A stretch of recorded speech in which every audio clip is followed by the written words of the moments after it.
Hello friends, मी आज घावणं बनवणार आहे. खूप सोपी आणि क्विक रेसिपी आहे. खरं तर आम्ही उन्हाळ्याच्या सुट्टीमध्ये आजीकडे जायचो, तेव्हा ही रेसिपी आम्हाला प्रत्येक दिवशी नाश्त्याला बनवून द्यायची. चला बघूयात त्यासाठी लागणारं साहित्य. मी इथे 1 वाटी तांदळाचं कणिक घेतलं आहे, चवीपुरतं मीठ आणि पाणी घेतलं आहे. एका बाउलमध्ये आपल्याला तांदळाचं कणिक घ्यायचं आहे. त्यानंतर त्यात पाणी घालायचं आहे आणि हे मिश्रण व्यवस्थित मिक्स करून घ्यायचं आहे. त्यानंतर चवीपुरतं आपल्याला त्यात मीठ टाकायचं आहे आणि जास्त दाटसर नाही तर थोडं पातळ अशा पद्धतीने हे आपल्याला मिश्रण तयार करून घ्यायचं आहे. मी एक पॅन गरम करून घेतला आहे. पॅन गरम करून झाल्यावर मी त्याला तेल लावलं आहे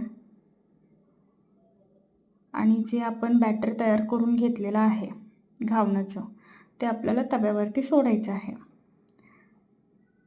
जितकी तुमची जाळीदार होतील ना घावणं, तेवढी ती लुसलुशीत आणि मऊ बनतील.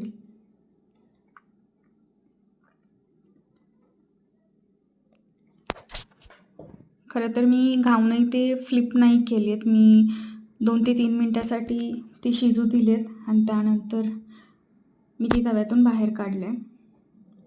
तुम्ही ही घावणं कशासोबतही सर्व्ह करू शकता.